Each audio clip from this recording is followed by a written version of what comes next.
Hello, BookTube. I'm so excited today because I have a special guest on my channel. I am talking to Mark from Book Time with Elvis, and we are going to be discussing this book here, The Swerve: How the World Became Modern by Stephen Greenblatt. And I think I enjoyed it, Mark, based on the number of tabs. Um, so if I guess we can just start, Mark, by just telling what our overall impressions of the book were. I think that would be a good place to go. Yeah, for sure. I mean, hello everybody, by the way. Yeah, I mean, I thought it was a really interesting book. It was certainly something I think I could say I've never really read anything like it before. It's it's almost like, well, I mean, it has its core focus of what it's about, but then it just seems to be about everything almost. I don't know. Would you agree with that? I mean, it's kind of like really sweeping. And I mean, for such a small book, because it's only under 300 pages, I think, isn't it? It's just, Right. yeah, it just seems to encompass so many things that I think are important to how we are today, really. Yeah, I agree. When we were reading it, I think you mentioned, Mark, you were trying to tell people or talk to people about the book, and it was really hard to articulate really Yeah, what it was about.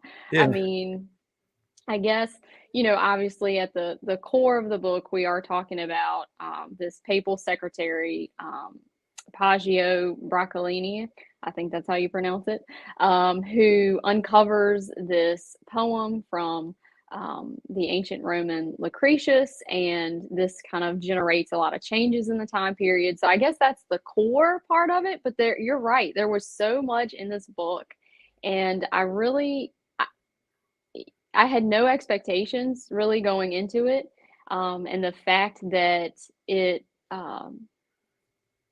wasn't dry at all. I mean, I No. really, I mean, for a nonfiction medieval history, essentially, I kind of expected it to be a bit dry in certain parts, but um, this author did a really great job of making me feel connected to Poggio, Mhm, and mhm. you know I don't know, that the whole idea that there was this medieval book hunter who was really willing to risk a lot, really, to find these manuscripts. I don't know, I just really connected with that as far as being a lover of literature. It just had an It's appeal. it's definitely a bibliophile's read, though, I think, for sure. I mean, there's so Yes. many kind of nuggets of bookish history and stuff like that in there. I mean, just even from, I believe there were parts where they were explaining how they made the is it vellum or parchment or papyrus or whatever it was they were using, and how, of course, they reused it and stuff like that. So there was so much in there for people who love books, definitely. Yeah. Yeah, for sure. um and I do feel like I left the book, even though it was really hard for me to articulate it. I do feel like I left the book with a better understanding of the era, because that whole time period has seemed a little oxymoronic for me, because Mhm. you're talking about Christianity and you're talking about humanism, and how, when I studied history, you would talk about these Christian humanists, and it's like, okay, how do you really reconcile the two? And I think this book really illustrated the struggle there, and in a very cool way. I think that's true. I think that the meaning of humanism has kind of changed over time. I mean, I know, um, in his early days, at least, what do you call him? Henry VIII, for example, would have considered himself a humanist prince, but of course he was still religious despite his the things that he got up to.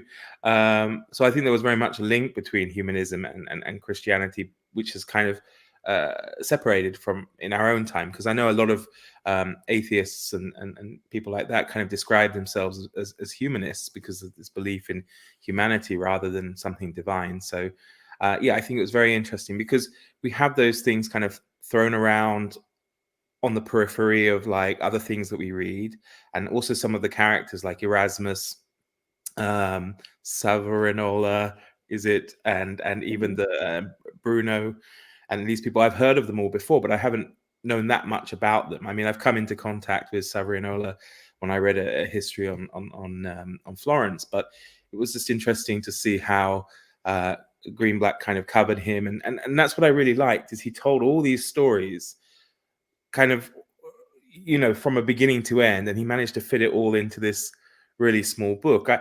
I felt a little bit at the end that the ending was maybe a bit quick. I don't know. It just seemed, because it was so sweeping and so Right. much information condensed into, again, what I think is quite a small book. That it just felt, oh, it's over. But it ended, I think, quite well. I mean, it ended certainly in a good way. But I just felt, oh, was there a little bit more? I don't know. Yeah, yeah. Now that you mentioned that, I totally agree, Mark, because at the very end, he brings in references to Thomas Jefferson and the Declaration of Independence and the Mm-hmm. pursuit of happiness, and how that was really the foundation of this new government. Mm-hmm. And I thought that was pretty cool because early on in the book, you were actually the one that pointed that out, not me. So I mean, here I am, the American, and I didn't pick up on that one.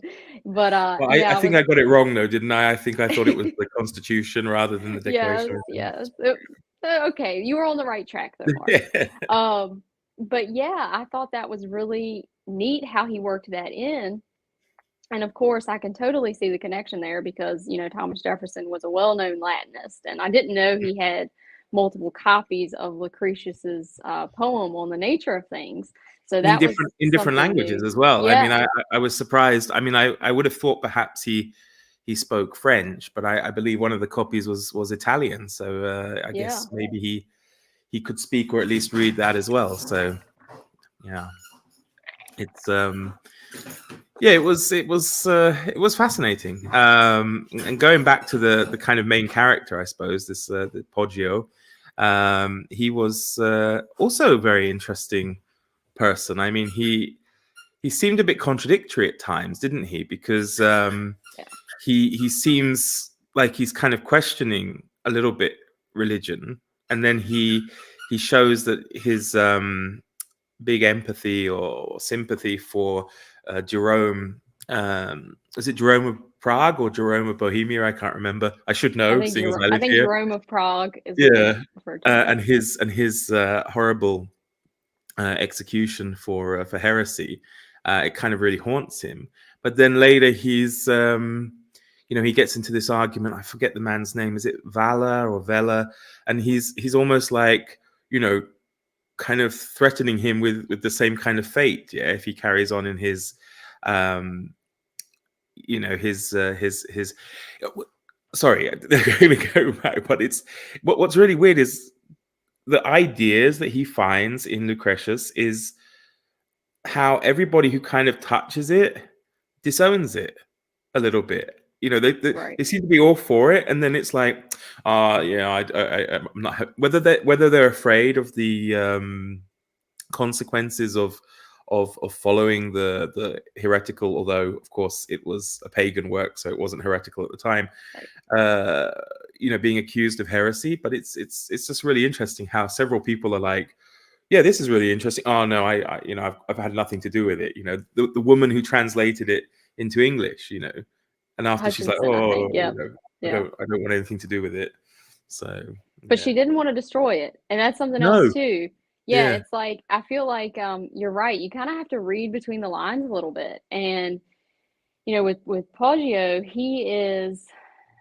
um he's kind of walking a fine line because I feel like he's a man not of his time. hmm I do feel like he looked around and he recognized that there were things of value before Christendom, hmm and he really wanted to seek out those things and study those things. But then, too, he is, living in that world, and they went into a lot of the political and religious alliances, and I appreciated that because I feel like that really puts you in the mindset of him and how tenuous his position was. Because I mean, one of the popes that he worked for was disgraced and put in prison, and it's like, okay, if that can happen to the pope, then surely it wouldn't Well, be a there problem. were three of them at the time, though. I think, weren't Yeah, there? that's true. That was during the schism, so that was pretty chaotic. That was a pretty chaotic mess there. But I appreciated that story because it really gave you a feel for what the time was like and the ever-changing, alliances, and what might be safe to say or study one Hmm. day Hmm. may not be the next day. For sure. But what you brought out with Jerome, when he Paggio witnesses him being burned at the stake, and um, the horrific ordeal that Hmm. several thinkers of the time went through, it almost kind of makes him redouble his efforts to get his hands on this, Yeah. poem, Yeah. which I thought was really interesting. I mean, obviously, I'm sure he was frightened, but even after that, to then still seek out this poem and try to translate it, and I, I have great respect for him. He's kind of a bookish rock star for me, I guess, now in the Yeah. medieval era. Yeah. I mean, but isn't it weird, like the way that he gets his hands on it, then I can't remember, he gets it copied, or he basically gives it to his friend, doesn't he, Yes, Nikolai? because And his it's friend has better handwriting than he does, that's right, even though and his was very, very good for the time. there was an element of like the ring of power to this Yes. manuscript, because Mhm. Niccolo, he wouldn't give it up, would he? He wouldn't send it to him. I think it took 12 12 years years. for Yeah. him to get his hands back on it. Yeah, which was like, yeah, it was it was really weird. But yeah, I mean, it was fascinating as well. Going back to the handwriting, is how it opened so many doors in terms of a career choice. Yeah, I mean, these days, I don't know about you, Carrie, but my handwriting's horrific. I mean, because we're using so many computers and phones and whatever. It used to not be that bad, but now when I write stuff and then I go back and look at it, I can barely read, can barely read what I've written anyway. So, you know, Yeah, that was interesting because it's definitely a lost art. And yeah, when I see a student who has really exquisite handwriting, I just make sure to give them a ton of compliments and just kind of fawn all over it, because you just don't see it anymore. no. But I guess, do you want to talk a little bit about what the gist of this poem is? Like, what were some things that you read, I guess, through the book that you thought were neat passages from the poem, or was there something about this poem that kind of spoke to you, or I guess, why do you think it spoke to the people who actually read it in the medieval era? Well, I think the overriding feeling I have about the poem is one of fear and dread, because Greenblatt starts off by saying it's a really difficult poem to read. So I was thinking about I did download a copy of it, but I'm not sure it's going to be an easy read. I guess also the passage that stands out to me the most was the forget sorry everybody on Easter Sunday morning as well, was the erotic sexual nature of Yeah. the poem, with reference to Venus, wasn't it? I think he was discussing. But I find it interesting that it's done as a poem. I mean, I don't know. I mean, I know it was the style in Rome and Greece to do these long, epic poems of any subject. So it's just very interesting to me that something that's kind of philosophical and scientific is done as a poem. I can't. I mean, looking at your copy there, you have so many things. Yeah. I mean, I read it on the Kindle, and I've just got so much as well. I was looking Yeah. this morning about re-highlighting the ones to talk about. This is so much in this book. But yeah, the one that really stands out for me is the language of the erotic poem. But of course, it's not what we read is not Lucretius's writing. It's the translation. I forget who. Was it Pope or somebody? I can't remember who he uses the English translation for it. But it is very very lyrical and very powerful stuff.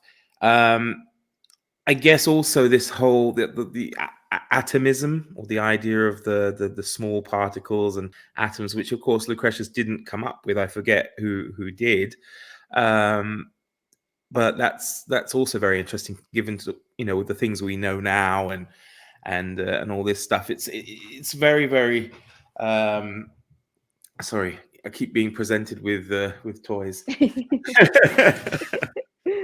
Elvis is part of the show too. Yeah. So he has, well, as I said, he has this habit of every time I'm doing something that isn't focused on him, he decides to, get in on the act. Bless him. Yeah, I think you're right though, that the how it's interesting because parts of the poem were kind of cited as being very similar to, atheism, yet he is referencing Venus and these, Greek gods. And then also you've got the science part of it, which really for us is kind of odd to be in poetic form. But, I recently read the book Entangled Life by Merlin Sheldrake about fungi.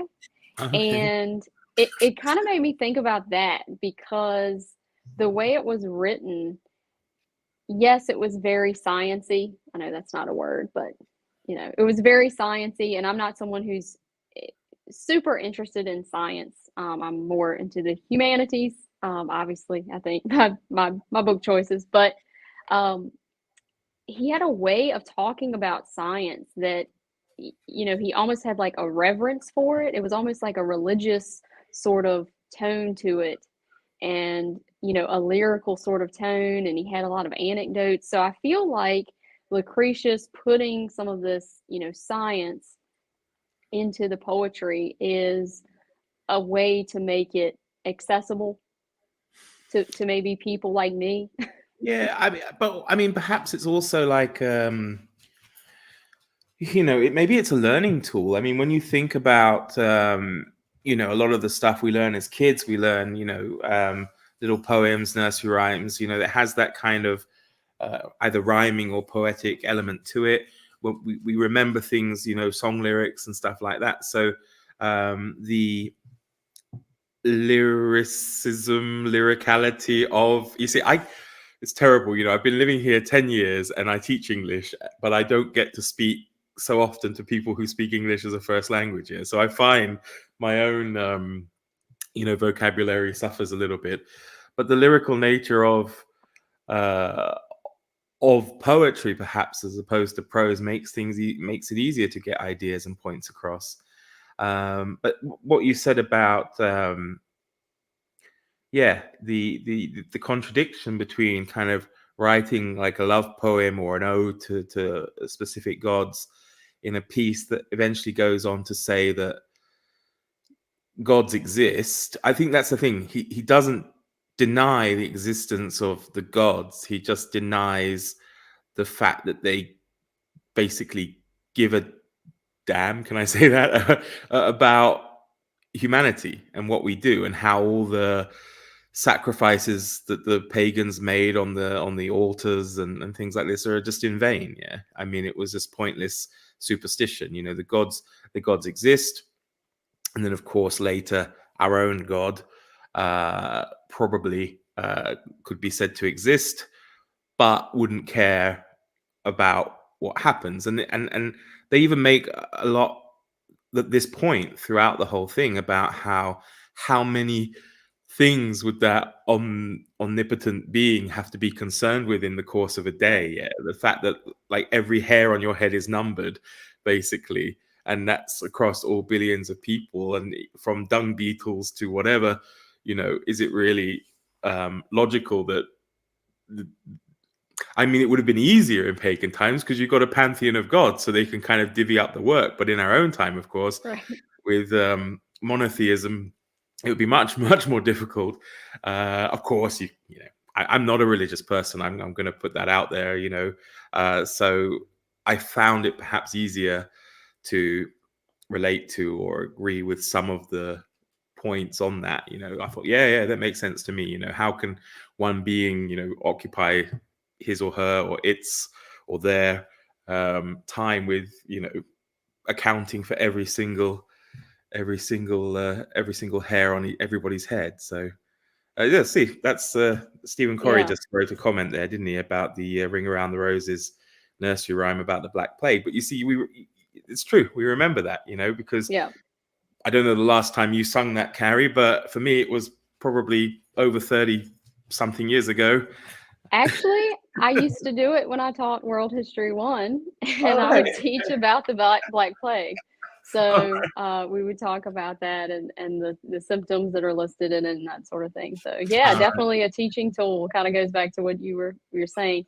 One of the things that stuck out to me when I started going through all of these tabs, and there's no meaning to the color, guys. I'm not that organized. I just tab stuff that I think is interesting. But when I went back and started looking and kind of organizing my thoughts, a lot of the things that really resonated with me and that I feel like probably resonate with all of humanity Mm-hmm.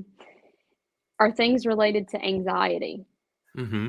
There were a ton of quotations from the poem on the nature of things and also from Poggio himself that talked about anxiety. And he just talked about spending our entire existence in the grip of anxiety is pure folly, and how people let life slip away from them, and it's unenjoyed, and that to inflict some sort of anxiety on other people is manipulative and cruel, and that kind of got into his, I guess, discussion about religions doing that. Um, and then he also talked about being terrified of future catastrophes and just throwing yourself into misery over all of these hypothetical situations, which will probably never happen. But um, that really resonated with me, and there was a good bit of talk about death in the poem Mm-hmm. and Mm-hmm. freedom and not being crippled, not Mm-hmm. letting the fear of death, fear of anxiety, worry about the afterlife, or your punishments or rewards in the afterlife, not letting that cripple you. And what's interesting, when we were talking, Mark, we talked a little bit about how sometimes faith, when people have just pure faith in their Mm-hmm. religion, Mm-hmm. it kind of provides them freedom from all of that, It does, you yeah. know? Mm-hmm. So, I mean, you could make the argument, I think Lucretius was making the argument that, freeing yourself from religion would free you of those anxieties. But I think you could also, make the flip argument of that, which is if you genuinely have faith, then you've turned over all of your cares and your worries to God, and you are unaffected by those worldly sort of um, Yeah, anxieties. I think that's true, and we did talk about that. I mean, it's almost like a contract with God, isn't it? And you, in that sense, if you have faith, you probably have only the one thing to worry about, which is to make sure you just follow the rules and you don't go to hell, uh, and you can surrender yourself to the fates. Really, I think for some people, it's like this whole it's out of my control. God wills it. whatever happens, and it's his will. That's fine. So yeah, I think there is definitely the case to be made that you can invert it either way. I don't know whether or not the religion, the religious life, or the daily life for people with regards to religion in Poggio's time was, well, it would have been much more. Well, I don't. You see, it's difficult to say this, and I don't want to offend anybody. I was going to say it would have been much more important, but that's not probably the right word. I think it was much more impactful, Expected. maybe, in your daily life. Like, I mean, you can be a strong Christian and you feel that, obviously God's with you every day, this kind of thing, but I don't think it rules you maybe as much in the same way. I might be wrong, Well, but and I given, think I think you're hitting on something there too, because back then, religion and um, politics were so interwoven, and there yeah, was no, that was so heavily linked that, worldly punishments. You could be burned at the stake for heresy. So a lot of that, yeah, I definitely see, what you're saying there for sure in the medieval time. yeah, yeah. I mean, but I think maybe your contact with religion would have been more on an everyday basis. I apart from, I don't really have any contact with it at all, apart from just walking past the buildings or the remnants of it. I mean, I'm living in a country that is, I think, one of the most atheistic countries in Europe, and part of that is historical. Yeah, I mean, one Right. of obviously the Jerome of Prague and Jan Hus, who he talks about in the book. They had huge religious problems here. The 30 Years' War, all this kind of stuff took place and started here, and I think it it meant that it kind of gave birth to a society that finds itself not wanting to really identify with any religion. Don't get me wrong, we do have evangelical Christians here, we do have um, Catholics here, but it's still a bit different. It seems, I can't put my foot on it. It's not something, even Christians that I know here are not so Christian in the same way as the ones I know either in the States or in England, where I don't know. It's almost like a social club here. If you're gonna, I don't want to offend people, but Yeah. you know what I mean. Is that sense of community that comes from it, rather than, I don't get the impression that it rules the life still, and people still do things that I think, well, that's strange. That's not very Christian of you, Right. which maybe in another culture they would think more about. Um, so yeah, I mean, Cape Codder says we're more secular. That's true. That's exactly right. I think Yeah. that is a big point, but it depends though. I mean, it depends where you are. I mean, is your community very secular? I mean, I know in the US and in the South, there's a lot of Yes. We're evangelicals and things like that, and you know, we're very, very solidly in the Bible Belt, I would say.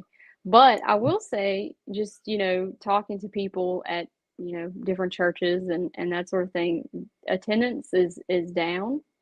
And I don't know if, I think some of that can be explained through, COVID, and that sort of thing. Just people are not, they've gotten out of the habit of congregating. So I think some of that is explained there. But um, yeah, definitely more secular overall. Um, now, I do want to address, I guess, the whole premise of this bookmark, because essentially the author is saying that this poem changed the world, right? It created this swerve, this unexpected turn. Do you think he's right? I'm not sure. I was really thinking about this. I'm not sure if the swerve is just human nature, um, because even prior to Lucretius, we have Epicurus, who we haven't talked about yet, who does loom very large in the book, and his whole pursuit of happiness over everything else, and this kind of thing, which again is a very strong theme throughout this whole book. And you can see how we are living very much in an Epicurean society today, because people do pursue happiness, and one of those things or ways to pursue that happiness is through acquiring a lot of material stuff. We only have to look at influencers and things like this to see how much of a Epicurean world in its proper sense that we're living in. Did Lucretius's poem change that, or was it something we would lean towards anyway? That's what I've been thinking about. Actually, I was thinking about it since I finished the book. Was it yesterday? I don't know, but yeah, it's difficult. I think Lucretius it's like the reintroduction, and it maybe what it does is it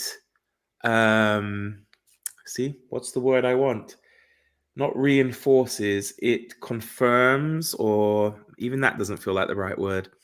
Legitimizes what is inside us anyway, perhaps. Yeah, this idea that we want to just kind of live.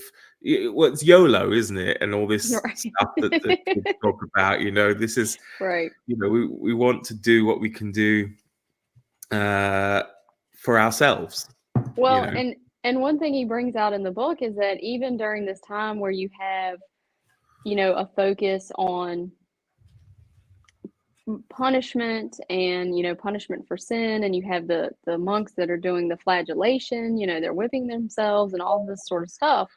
Even during that time period, people were still enjoying themselves. They were still having parties. They were still doing a lot of these things behind closed doors. So, I mean, it's always been there, for sure. And I think even like in the United States, we've got the popularity of a lot of what we would call mega churches.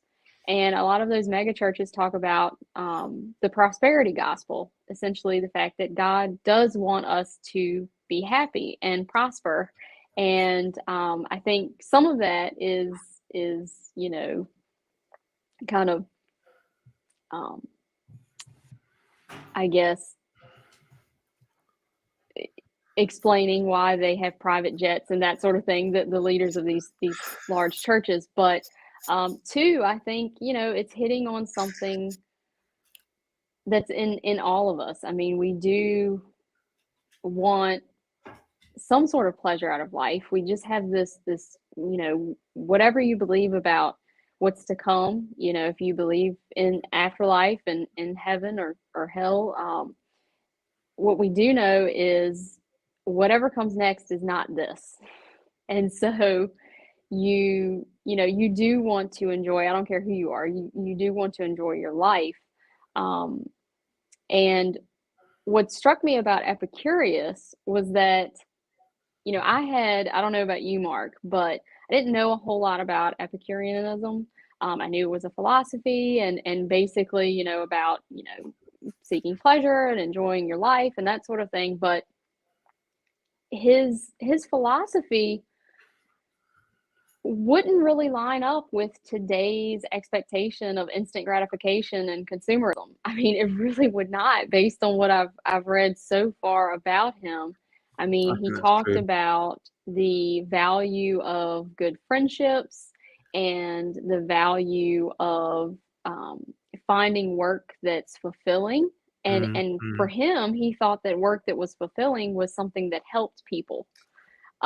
So, that doesn't really sound too controversial or like, this gluttonous idea, I think, that people have of Epicurus and his followers.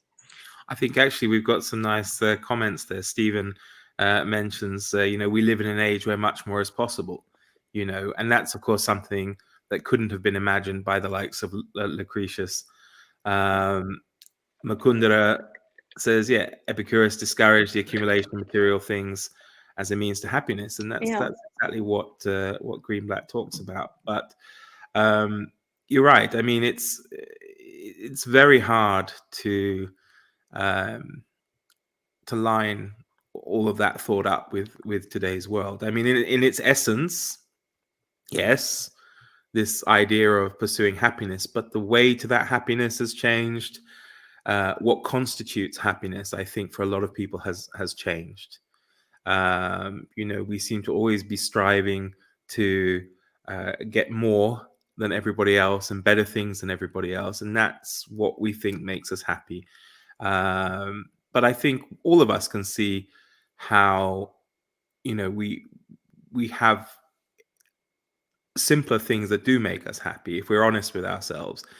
For example, I was talking about winning the lottery with somebody the other day, and they were like, "Oh, but what do you want to do? Win millions and millions?" And I said, "Well, actually, no. I would like to win just enough."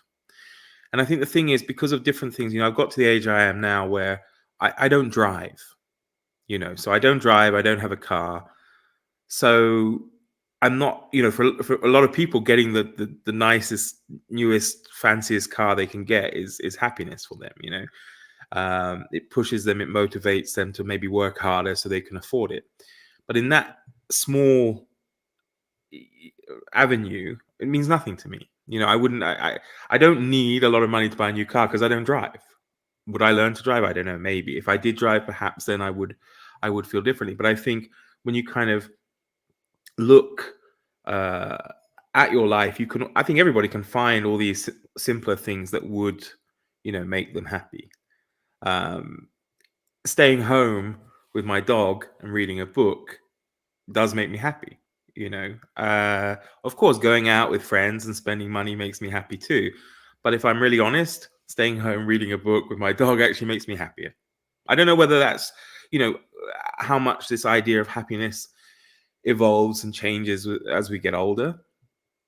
When I was 20, probably I would have preferred, maybe going out. I don't know. But yeah, it's well, I think as you get older, you just realize like how, with a lot of the material things and the accumulation of things, and even like with the accumulation of friends, like quantity, doesn't necessarily equal quality. And I think you just kind of have to learn that, I guess, on your own, because you realize like it never ends. Like there's always, you get the thing, it's supposed to make you happy, but then there's always another thing, right? Same with That's YouTube subscribers, right?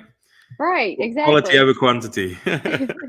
I mean, I definitely agree with that because I feel like this is the part I enjoy, Mark, right? I enjoy talking to people about books, and I have just enough subscribers to do that. I think that's So the thing. We deep down, of course, we get very happy when we get more, and we would like to have maybe even more. But there must come a point where, of course, you cannot interact with it, and it is that sense of community that makes it enjoyable. So I don't know where the cutoff is. Yeah, I mean, whether it's 500, 1,000, I don't know how.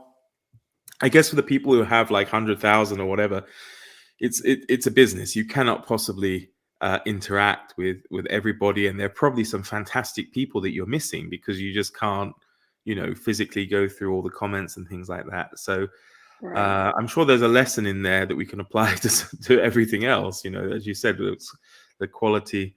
Yeah, actually, Stephen's right. I think I've read a lot of things about lottery winners. It comes so easily, often goes easily, or they lose friends, and I think that's a good point. Yeah. I mean, it's the law of diminishing marginal utility, right? It's just like you were talking about with the money. Up until a certain point, money, obviously, if you are destitute, having a certain level of income that's going to help you survive is definitely going to change your happiness. But once you hit a certain figure,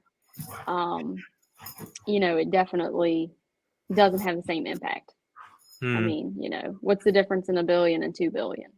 I mean, it just, And that's, but it comes down to mindset though, because I just never understand the drive in people to always want more. There must come that point to say, enough's enough. Why not just look at current events? I don't like to bring in politics or whatever, but this is one of the things I was thinking about.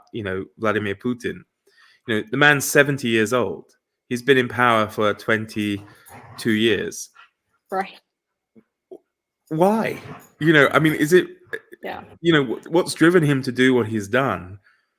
It's just, to me, that's just crazy. He could have retired. He might easily be one of the richest men in the world unofficially. He could just enjoy the next 10, 15 years or whatever he might have left, and instead I I just don't get it. I really don't get it. Yeah. I mean, hopefully, I do see a little bit of a change in some trends. I mean, I'm thinking of things like Marie Kondo, owning less, the whole minimalism Mhm, movement. mhm, mhm. And I'm somebody, I really enjoy reading like self discovery or self help sort of books. You can sometimes find some good little nuggets in there. And I think some of those trends and books and messages I'm seeing, it's a lot of, gratification and just being grateful for what you have and being content and trying to get away from this whole, more, more, more sort of mindset. Because I Mm. think, if we're being honest, that doesn't make you happy. I mean, it goes back to the lottery winners, being miserable and um not that I don't want to win the lottery, but You see, that's the thing, isn't it? Yeah, yeah, yeah. yeah. But So I guess with our guy Paggio, he's got this fascination with these pagan philosophies. And I mean, I guess we still have a fascination with, these same philosophies and history. Um, why do you think we're so fascinated by it? And do you think it's helpful? Do you think there's any value in studying these past philosophies? well, I think there's value in studying, any type of philosophy, really. I mean, it's always worth knowing what's out there, even if you just want to discard it as a load of rubbish. But I think paganism does fascinate people, but I think it's not for the fact that it's alien to us. I think it's actually because it's very familiar. I mean, I think he even mentions, Greenblatt mentions in the book, at least I hope so. It wasn't something else I read about. There's no originality even in the Christian doctrine. You can always look for a lot of the stories. He does say that in there. I'm not making it up, am I? It was that I where he says I'm that, like, sure he says something similar because they yeah, do talk about specifically because I think Lucretius mentions, and Lucretius was writing this in 50 BC, so this is before Jesus. But I think he mentions that a lot of religious traditions and just cultural traditions have a story about a parent yeah, sacrificing a child, that's right. And right? then I think he mentioned a few other examples. There's not a lot of originality. So even when we look at forms of paganism, it does seem familiar to us because there are stories we can relate to from our own cultural experiences and upbringings. Um, I think what's fascinating for them is that perhaps, well, I was going to say that there's a kind of rawness or barbarism to paganism, but then there's that in Christianity as well. I mean, for us today, when we're Yeah, looking back at how some of these poor people were treated just for having an idea that went against the grain, that Bruno, horrific, really. yeah, Um, Jan Hus again, all of these people. So I don't know. I mean, it's hard to say why we're fascinated by it, unless it is just just the fact that there's a kind of familiarity that helps us to understand it, but because it's not of our own culture, that we can kind of a little bit ridicule it, which is silly because, as I said, when there's so much connected to our own, um, as I said, I'm not religious, but it's still a culture that we grow up in. I Right. mean, Even if uh, you're not religious, you're impacted by it. for sure, Yeah. for sure. I mean, at school or wherever. Um, yeah, and especially I think for people our age and older, it was even more so. At least at Yeah. school. I mean, I went to school and they would still pray in school assemblies, which I don't think, of course, they do anymore because there's a lot more sorry about that. A lot more multi-faith, children or children from different faiths than there were, when I was a kid. So Right. yeah, No, but I I think you're right, in that,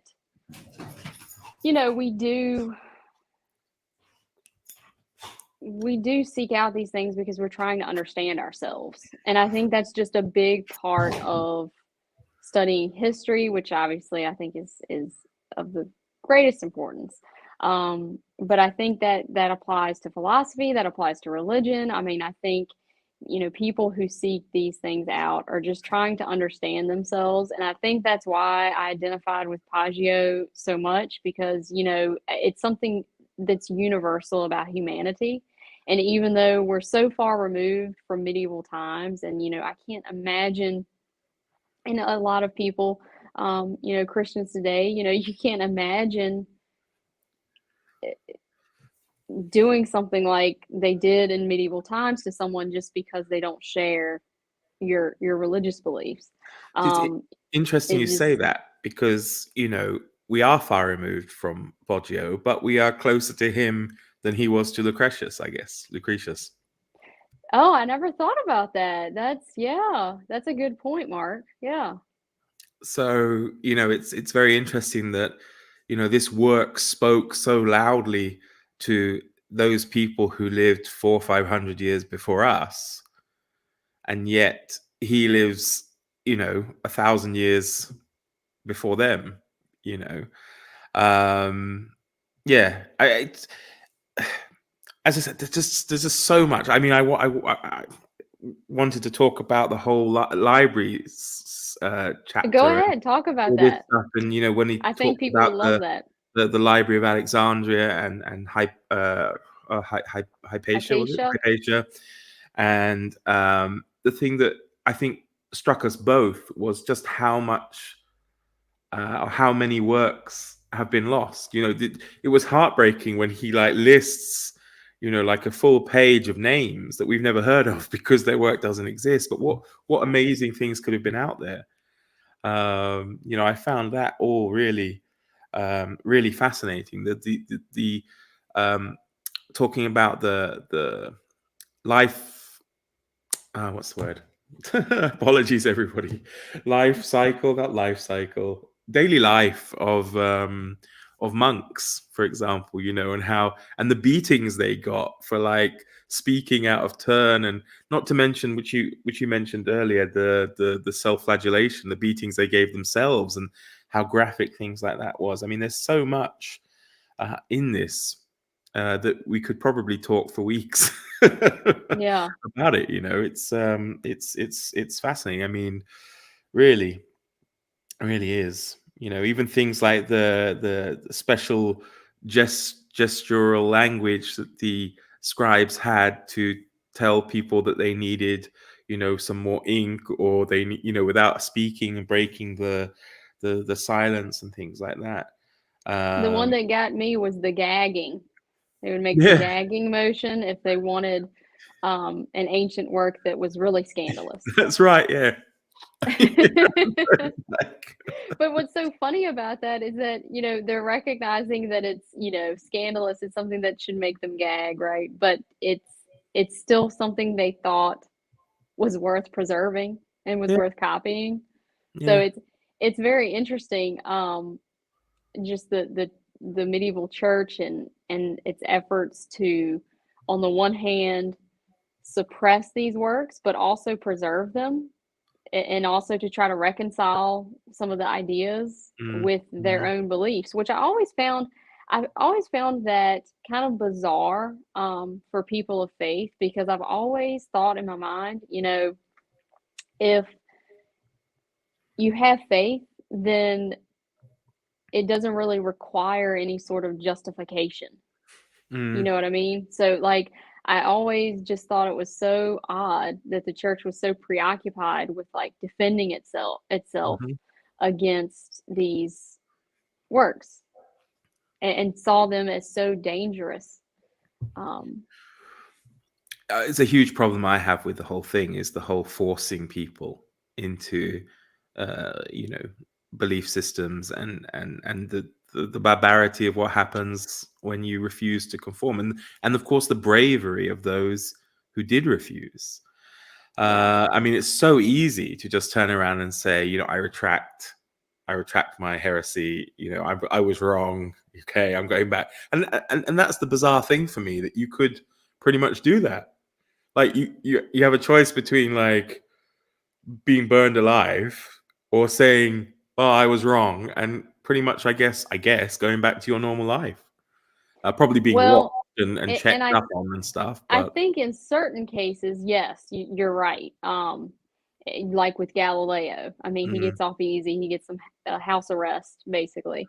Um, he does have friends in high places, though. So right. And I think why some people held out is because people before them caved and were still burned. yeah, They admitted it, and said, "Okay, I did commit heresy. Forgive me. I will, do whatever penance I need to do." And then they were I still think executed. Thomas Cranmer might be one of. Is it Thomas Cranmer, the Henry VIII's Archbishop of Canterbury?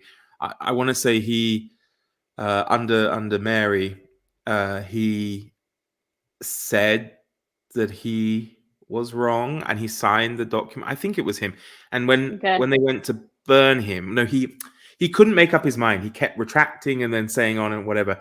And I think it was him that when the fire started, he put out his hand to burn first the hand that signed the original retraction of his heresy, and he made some comment about. I think that was Thomas Cranmer. Yeah. If anyone knows, let me know in the comment. Yeah. But That I think sounds familiar. That story, once you talked about the so. hand, that sounds familiar. And then there were others like, although it's a bit later, I think there was the bishops Latimer and Ridley who were burned in Oxford also under Mary's reign. I can't remember which one it was, but they when they came to be arrested, they were found sitting on their luggage. So they had packed everything with the idea of fleeing and then decided not to, which kind of, I just can't. Yeah, it's just strange. The mindset, I suppose, they could do it. But I think often when people were probably killed anyway, there were a lot of political reasons behind that, probably as well. Rather than just doing it for the sake of burning some heretics. But it's grim. It's very grim, definitely. And as you said, that whole forcing people to think things and to whatnot is very, very difficult for us to put up with, of course, today. One thing I did want to mention, which I wonder what your thought is Lucretius, I can't say it right, uh, killed himself. So I found that interesting. Do you think he got so depressed by the fact that it's almost a kind of nihilism, isn't it, or nihilism, that he's kind of, doesn't matter what I do, the gods don't care. Do you think that depressed him? What, it's just odd that you know he's of the idea that, yeah, like Epicurus, you have the one life, there's nothing after it perhaps, and live the best life you can, but then he ends up ending it himself. So Right.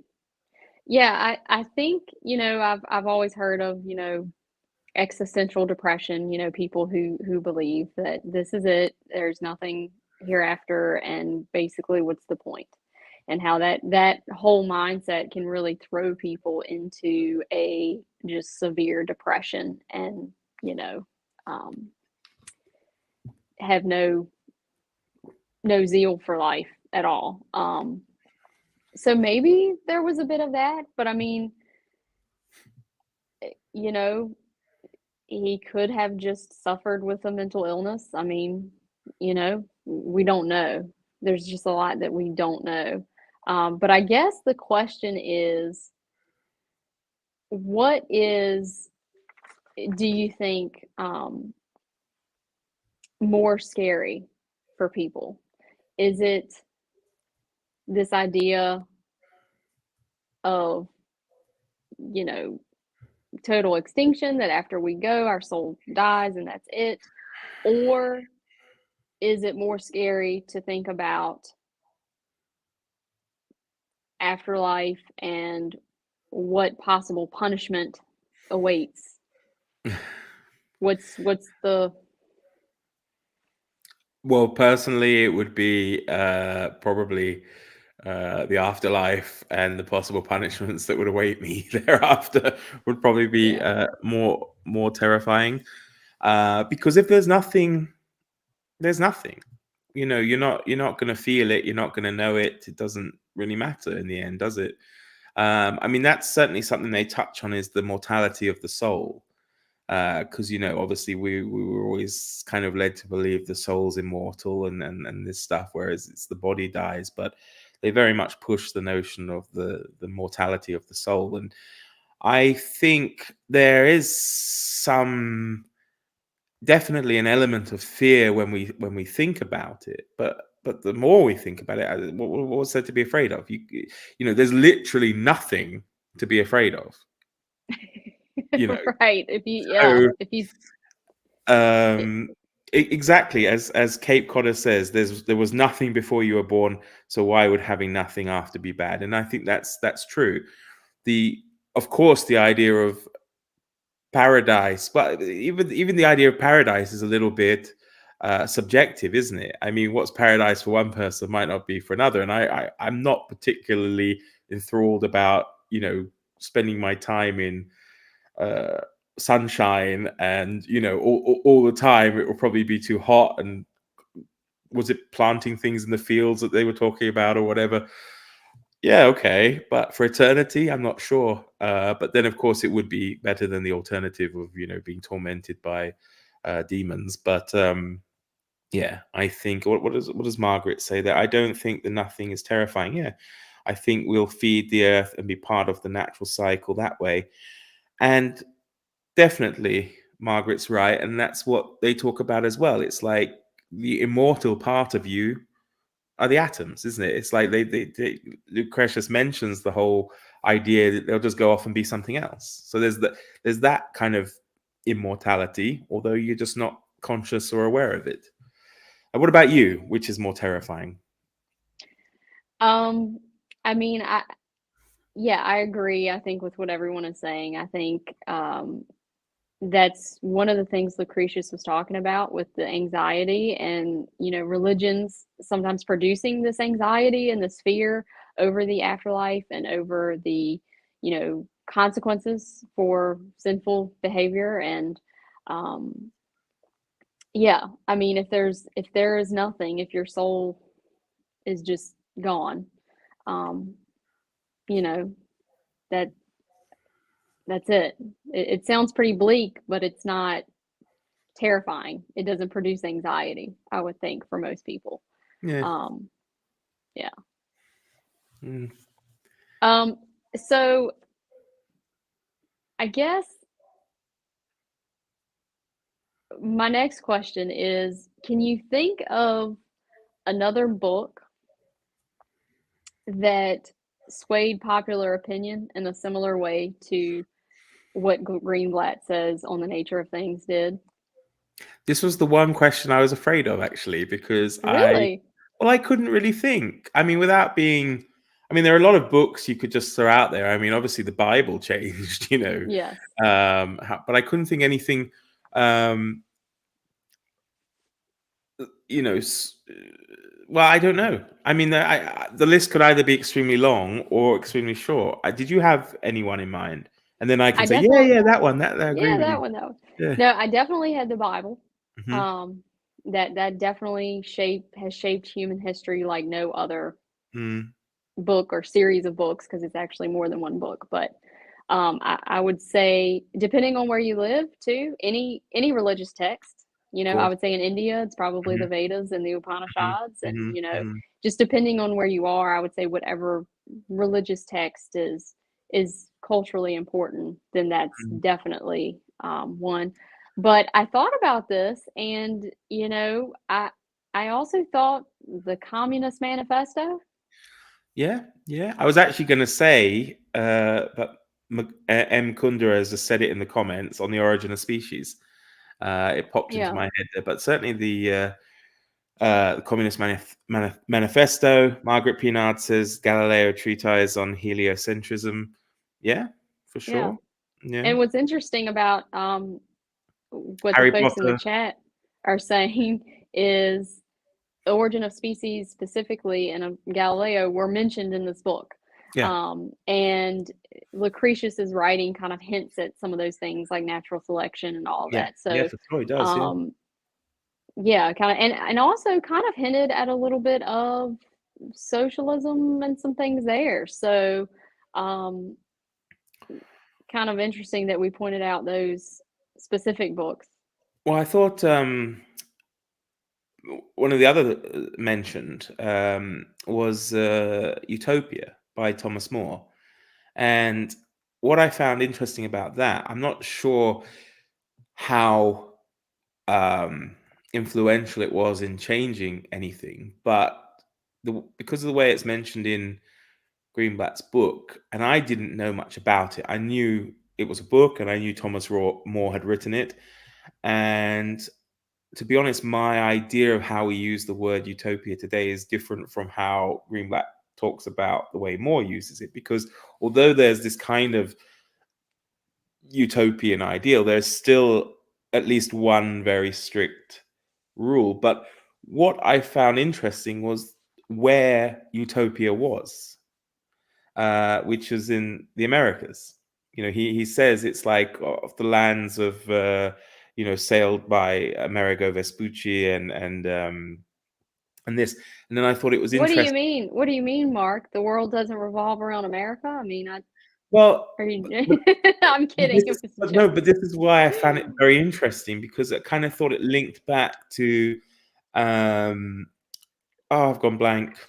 Uh Jefferson. Thomas Jefferson Yeah, and Declaration. because still within utopia there is the idea of the pursuit of happiness within certain confines, and it's just interesting that that place is in the Americas. I don't know whether it's specifically supposed to be North America, South America, whatever, but it's within the Americas. And that kind of made me think that probably, well, definitely I would imagine Jefferson read Utopia.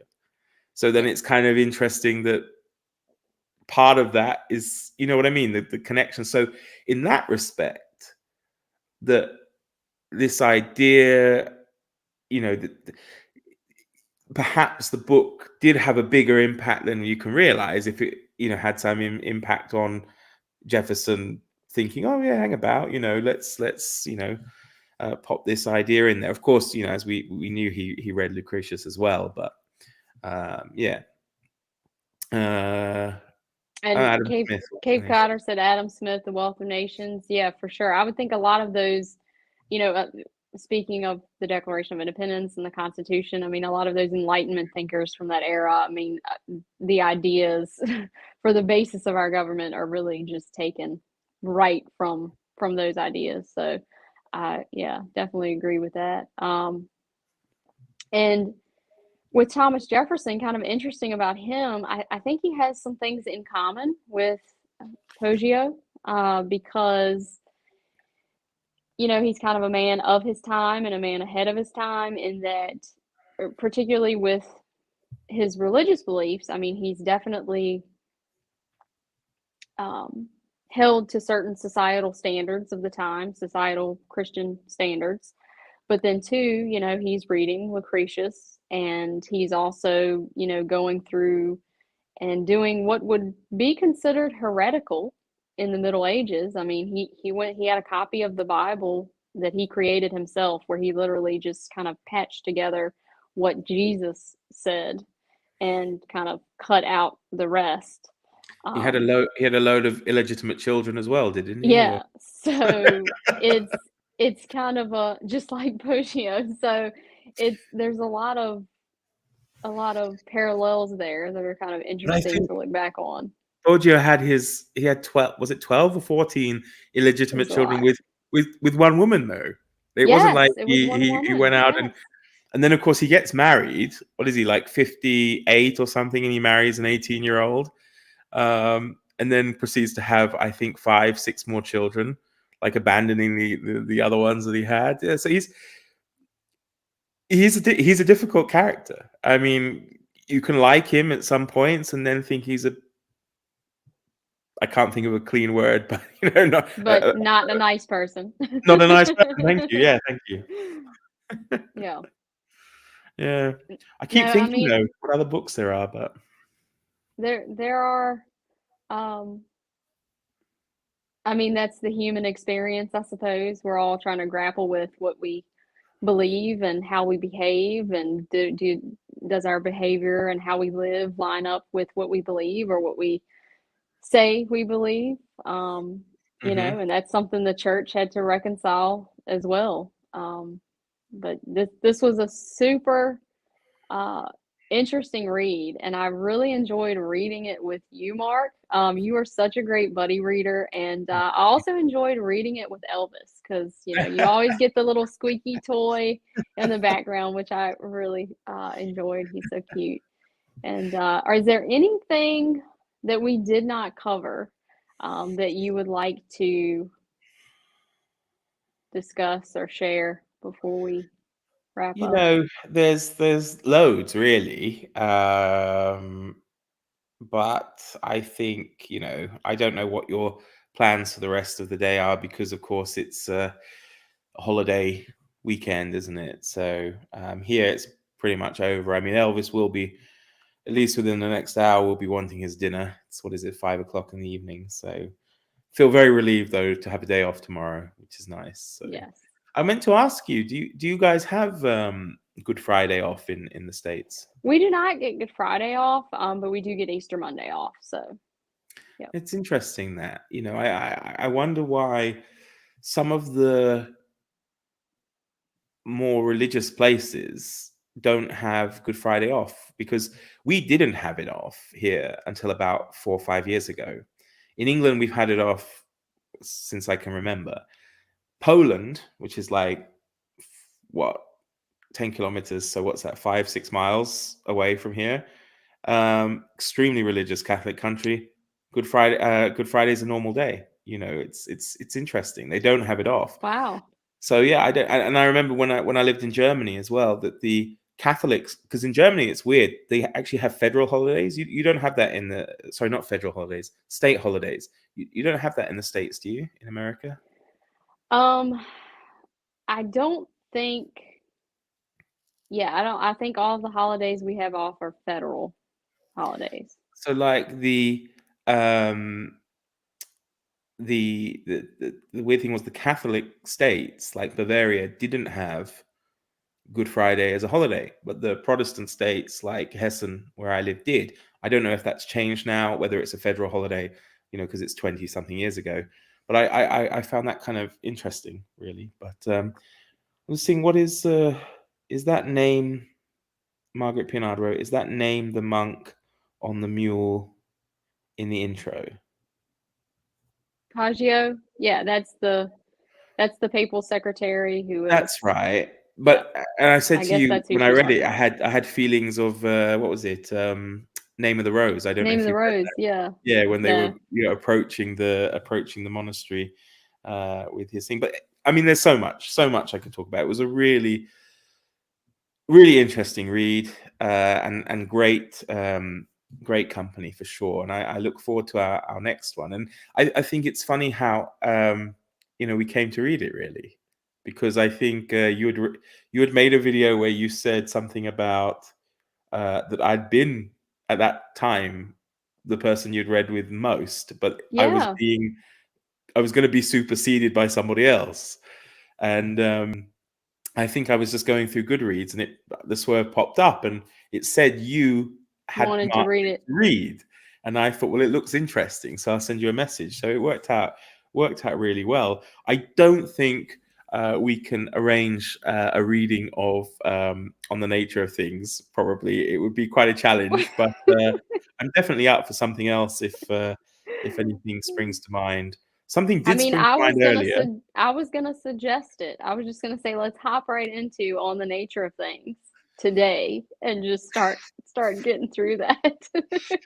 No, I think that might be a bit of a task. And I You do know, have a copy on the way, but yeah. I would be interested in, and he was mentioned a lot in the book as well. But I downloaded a copy. It's over 1,000 pages, but I think it's one of these things we could, if you would be interested as well, break up, or we can talk about it later, but break it up over the course of the year. And I think because it doesn't flow through, would be Montaigne's essays. Oh, okay. Because I don't know about you, because when he was mentioned and talked, and there were a few excerpts, I thought that sounds really good. And then I started reading about them last night, and I think it would be something very interesting to do as well. But we can discuss that later. And if anything else comes to your mind, then just send me a message. I'll be happy to read it. It really worked so well, that whole chapter a day. Although I missed a few days due to dental issues or whatever, but and I wonder how much I really could have read the book from cover to cover without that break. Although it was fascinating, I think it worked out well. It was like almost like I don't know, watching some serial on television. It's like, this is the episode for today, and that was enough. I mean, there were times when the chapter finished and he left it on a bit of a cliffhanger. I thought, oh, I want to read on, but Right. it kept my interest by kind of forcing myself to wait to the next day. But yeah, there we go.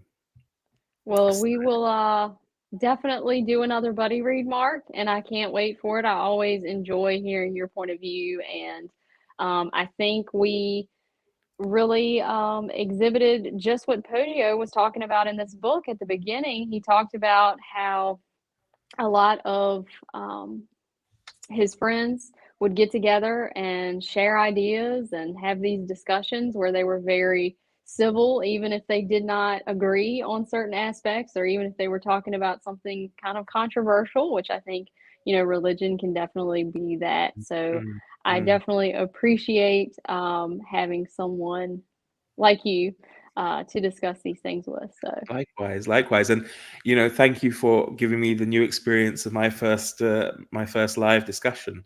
I hope it went all right. So, I think you did great, Mark. I think the people are going to request another showing of Mark and Carrie as a tag team live discussion. So it's certainly th- very enjoyable, yeah, and it's nice to see a couple of the people in the comments saying that they've been inspired to read the book or get the book as well from it. So that's really nice, yeah. So there. So thank you to everyone who showed up for this live. I can't believe how many people we had show up this morning. Mark was a little bit hesitant about the morning hour for my time zone, but we do have a 6 hour time difference between Mark and I, so kind of wanted to make it convenient for us both. So I appreciate all you guys, Jane, Cape Cotter, Stephen, Chris, Margaret, and don't know if I mentioned John. A lot of familiar names and faces in the chat. So we do appreciate you guys coming out, and you added a lot to the discussion as well. So thank you guys, and hopefully we'll see you in the next one. Thanks a lot. Take care. Bye, everyone.